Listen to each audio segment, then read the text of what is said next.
어떻게 하는 것이 좋으냐고. 돈이 있는 사람에게 도움을 청하기도 합니다. 힘 있고 권력 있는 사람에게 도움을 요청하기도 합니다. 그런데 대체로 보면 그렇게 쉽게 들어주는 사람 많지 않아요. 그 요청을 그렇게 호락호락 잘 들어주지 않습니다. 대부분 거절당하지요. 창피하고 섭섭하고,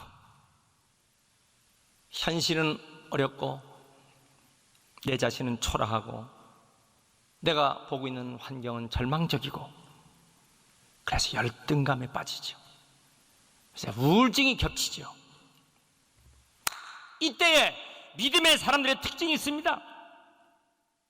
믿음의 사람은 전능하신 하나님을 바라보게 된 것입니다. 그것이 오늘 15절의 말씀이에요. 환난날에 나를 부르라. 내가 너를 건지리니 네가 나를 영화롭게 하리로다. 이 말씀에 나와 너를 서로 뒤바뀌면요 엉망이 됩니다. 환난날에 나를 부르라. 내가 너를 건지리니 네가 나를 영화롭게 하리로다. 우리에게 어떤 어려운 점이 있어도 신비한 기도 응답의 약속을 하나님이 하셨기에, 살아계신 하나님, 여러분, 우리가 편안할 때도 기도하지만은 그러나 환난 중에 더 많은 기도를 할 때 그것이 얼마나 귀한지 지금은 기도할 때입니다. 개인적으로, 가정적으로나 내 사업이나 교회도 기도할 때입니다. 오늘 3단계 기도의 비밀을 약속했어요. 첫째, 환난날에 나를 부르라. 서론이죠.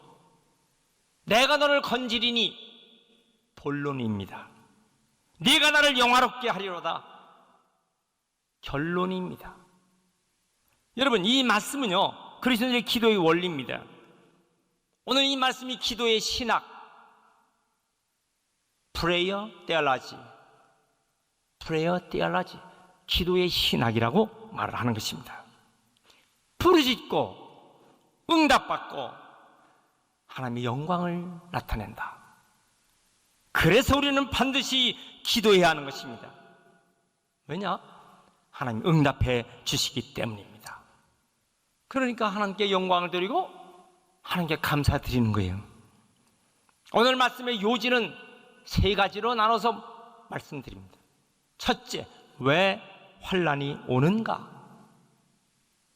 우리의 인생길에 도대체 왜 환난이 이렇게 닥치는가?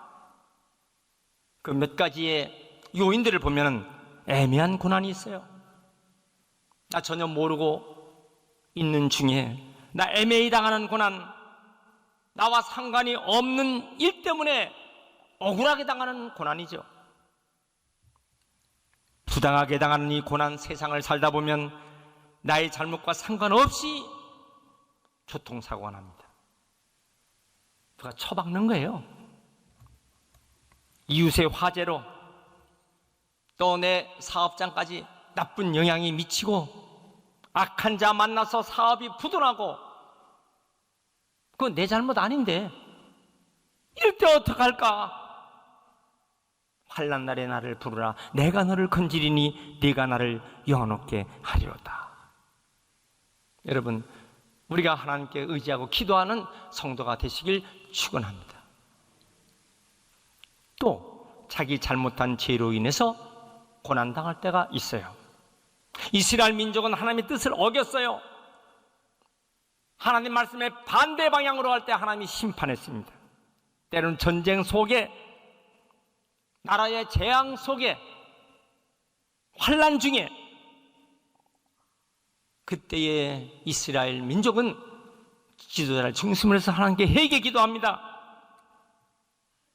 그때 하나님의 은총을 잊게 되는 것입니다. 개인적으로도 마찬가지. 한 개인도 하나님 앞에 바로 서지 못하면 교만하다가 환난당하고, 욕심 때문에 환난당하고, 불신앙적 일 때문에 환난당할 때가 있는 것입니다. 또 어떤 때 환난당할까? 사탄이 역사하면 환난당합니다. 마귀 귀신 사탄이 지금도 대적들 배후에서 역사합니다. 괴롭히죠. 온수 마귀는 지금도 갖가지로 환난을 일으킵니다. 베드로전서 5장 8절 이하에 근신하라 깨어라. 너희 대적 마귀가 우는 사자같이 두루다니며 삼킬 자를 찾나니 너희는 믿음을 굳게 하여 저를 대적하라. 우는 사자처럼 삼킬 자를 찾아. 누구 삼킬까요? 깨어있지 못하는 자. 여러분, 저 야생동물 세계를 보면요, 자, 그 맹수가 무엇을 공격합니까? 깨어있지 못하고 뒤떨어져 있는 것. 여러분, 그 무리에 있을 때는 한가운데 못 들어갑니다. 뒤처진 거, 뒤떨어진 거, 단판에 공격을 해버리죠. 사탄 마귀는 지금도 뒤처져서 있는, 깨어있지 않는 자를 느닷없이 갖다 덮쳐버리는 거죠.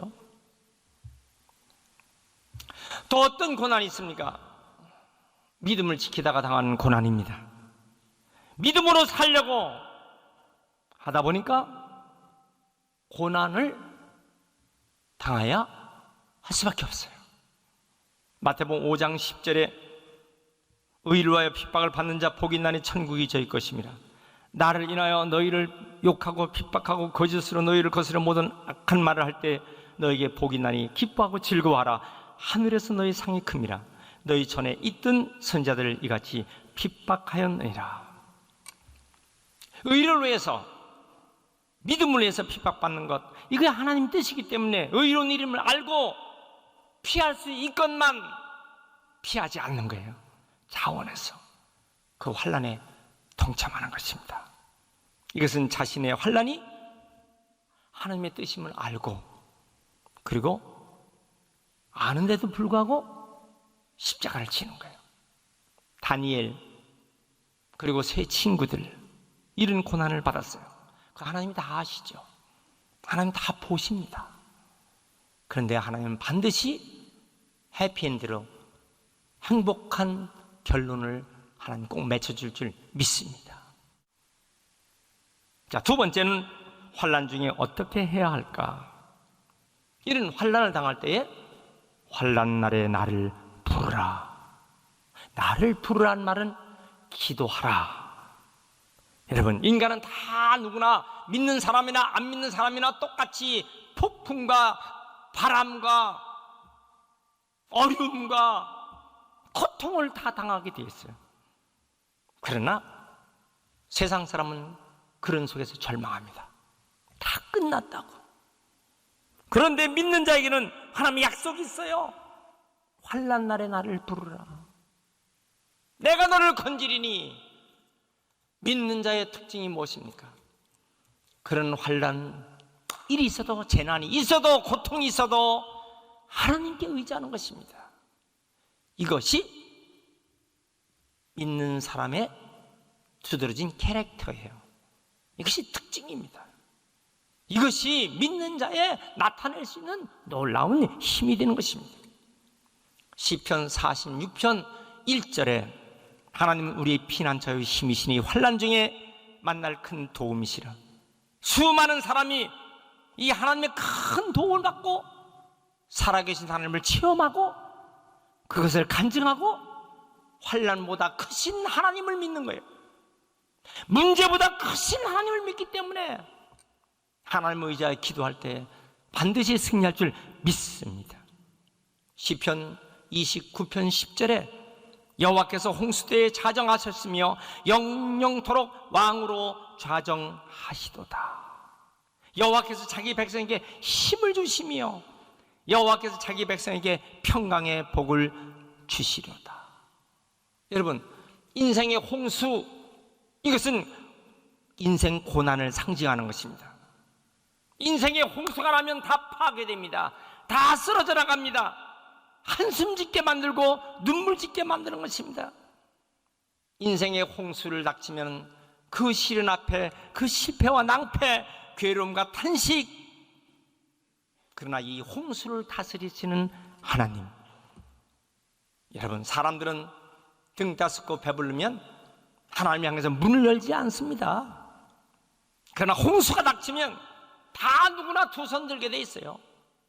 홍수가 닥치면 인간의 힘으로는 할 수가 없어. 닥쳐오는 쓰나미를 막을 길이 없어요. 여러분, 그런데 하나님은요, 그 홍수 위에 좌정하고 계시는 우리의 왕 되신 하나님이에요. 예수님께 많은 사람이 와서 부르짖습니다. 소경 바디메오도 가난한 여인이 자기 딸이 흉악히 병든 것을 가지고 예수님께 달려옵니다. 10명의 나병 환자가 예수님 멀리서 부르짖습니다. 주여 도와달라고. 주님께서 그들 병을 고치시고 응답해 주셨습니다. 영혼 구원 받게 하셨습니다. 하나님은 우리에게 힘을 주신 하나님, 어떤 환난 중에도 그 파도를 견뎌낼 수 있는 힘, 홍수를 이겨낼 수 있는 힘, 그 힘을 주신다고 약속하셨어요. 여러분, 우리 그리스도인들의 특징이 뭡니까? 하나님 말씀하셨고 난 그 약속의 말씀을 믿으니 반드시 역사는 나타난다. 여러분, 이 단계를 잊지 마시기 바랍니다. 하나님 말씀대로 역사하시는 거예요. 그래서 그 말씀을 예언의 말씀이라고 하는 것입니다. 하나님 말씀하신 것을 반드시 우리에게 성취시켜 주신다. 이것을 믿는 자가 그리스도인입니다. 시편 30편 11절, 주께서 나의 슬픔이 변하여 춤이 되게 하시며 나의 베옷을 벗기고 기쁨의 띠를 띄우셨나이다. 내 슬픔이 변하여 춤이 되게 하시고 나의 베옷을 벗기고 기쁨의 띠를 띄우시는 하나님. 여러분, 이 하나님을 의지하고 살아가시는 평생 복된 하나님의 신비한 백성들 되시길 축원합니다. 아이들이 잘 놀다가요 자빠지죠. 왕 울어댑니다. 왜요? 엄마, 나 자빠졌어, 넘어졌어, 나 잡아 일으켜 세워줘. 엄마가 딱 보고 있는데 으앙하고 울어대는 것은 그 뜻이죠. 우리가 하나님께 부르짖어 기도하는 것은 내가 지금 넘어졌어요, 내가 지금 자빠져 있다고요, 내가 환난당하고 있습니다, 나를 도와주옵소서. 그래서 주님은 쉬지 말고 기도하라. 언제나 우리가 기도하는 삶, 그 얘기는 우리가 기도로 하나님께 가까이 간다는 뜻이에요. 기도하는 사람은 가장 가까이 코람데오, 하나님과 대면하고 있는 자. 하나님과 비대면하고 있습니까? 하나님과 늘 가까이 하고 있는, 하나님과 대면하는 자. 그래서 야고보서 4장 8절에 하나님을 가까이 하라, 그리하면 너희를 가까이 하시리라. 하나님을 가까이 하는 모습. 시편 73편 28절에 하나님께 가까이함이 내게 복이라. 하나님을 가까이 하는 것이 내게, 따라합시다. 하나님을 가까이 하는 것이 내게 복이다. 다시, 하나님을 가까이 하자. 믿습니까? 그 말은 기도하자, 그 뜻이에요. 환난 때에는 우리는 회개 기도해야 합니다. 잘못한 거 회개하고 자복하고, 개인도 국가도 회개해야 됩니다. 지금은 코로나 사태로 초비상사태가 되었어요. 인류의 재앙시대입니다. 우리 모두 회개해야 하는 것입니다. 잃어버린 신앙을 회개하고, 바른 양심 살지 못한 거 회개하고, 인간 만세, 인간 최고라고 하는 교만함을 회개하고, 국가도 우리 예수 믿는 그리스도인들에게 여러분이 기독교인입니까? 여러분이 믿는 살아계신 하나님께 이 나라가 빨리 평강의 나라가 되도록 기도해 주십시오. 그리스도인들은 절대적으로 방역수칙을 다 지키며 교회에 모여서 힘을 다해서 부르짖어 기도해서 이 나라를 살려주십시오. 이것이 정부가 해야 할 일이고 국가가 기독교인들에게 요청해야 할 일입니다. 여러분, 살아계신 하나님, 그 하나님이 어떤 환난 중에도 우리를 승리하게 하여 주실 것을 믿으시길 주의 이름으로 축원합니다. 때문에 우리는 환난 당할 때 성도는 담대해야 합니다. 요한복음 16장 33절, 세상에서 너희가 환난을 당하나 담대하라, 내가 세상을 이겼노라. 여러분, 고난 앞에 맥없이 무너지거나 환난 앞에 두려워서 떨지 말고 담대하게 하나님 의지해서 살아가시길 축원합니다. 예수님이 이기신 것처럼 우리도 이깁니다. 예수님 부활하신 것처럼 우리도 부활합니다. 여러분, 오늘 우리가 세상에 대해서 대적하는 무리에 대해서 시도 때도 없이 찾아오는 인생의 고난과 역경에 대해서 담대해야 돼요. 산 넘어 산, 강 넘어 강, 문제 앞에 또 더 큰 문제가 닥쳐도 반드시 우리는 승리합니다. 철로 역정이라는 필그림 프로레스, 여러분이 철로 역정에 존 버년이 있을 때 수많은 그런 어려운 역경 속에서 결국은 천성을 향해서 승리하잖아요. 여러분, 우리는 모두 아무리 어려워도 담대함을 가지고 이기시길 주의 이름으로 축원합니다. 여호수아 1장 9절에 마음을 강하게 하고 담대하라. 두려워 말고 놀라지 말라. 내가 어디로 가든지 네 하나님 여호와가 너와 함께 하느니라. 강하고 담대하라. Don't be afraid. Don't worry. 두려워하지 말라. 걱정하지 말라. 내가 너와 함께 하니까. 여러분, 이 힘든 세상을 담대하며 살아가시길 축원합니다. 마지막 세 번째, 우리는 환난 중에도 감사를 잃어버리지 말아야 돼요. 14절 말씀, 감사로 하나님께 제사를 드리며 지극히 높으신 자에게 내 소원을 갚으며. 하나님 백성의 최고의 가치는 예배입니다. 하나님 앞에 최고의 가치는 하나님을 기쁘시게 드리는 예배입니다. 최고의 가치인 예배를 드림으로 성도는 복된 행복한 평강의 삶을 하나님이 약속해 주신 것을 믿으셔야 돼요. 그런데 어떤 예배? 신령과 진정으로 드려지는 예배. 하나님 그런 예배자를 찾으시는 거예요. 이 참된 예배의 중요 정신은 뭘까요? 감사죠. 감사가 기반이 돼 있는 예배가 참된 예배예요. 감사로 하나님께 제사를 드리는 자가 지극히 높은 자에게 네 소원을 갚아. 감사와 소원을 잊어서는 안 된다, 그 말이에요. 시편 50편 전체의 키워드는 감사입니다. 참된 예배, 참 예배, 그것은 감사한 마음을 기반으로 하고 예배를 드리는 것입니다. 고등어 한 손을 부모님께 사다 드려도 부모 마음 편안하게 하는 자식이 있는가 하면은 소갈비를 사와도 부모 마음 편치 못하게 하는 자식이 있다. 이런 말 들어보셨잖아요. 일반적으로 사람들은 잃어버린 것, 뭐 잃어버리고, 뭐 망가지고, 뭔가 없는 거 리스트 만들어요. 잊어버린 거 생각하면 억울하고 슬퍼하고 원망하고 불평하고, 그러다 그 일생은 결국 불평하다 녹아지는 인생이 되는 것이죠. 믿는 사람의 특징이 뭐예요? 아직도 나는 이것이 있다. 아직도 나에게는 있는 것이 있어. 이만큼 있어. 이만큼 남아있어요. 여러분은 어떤 삶을 살고 계십니까? 나는 아직도 이만큼 있다. 그 사람은 그 있는 것에 대해서 감사한 삶을 사는 거 아니겠어요?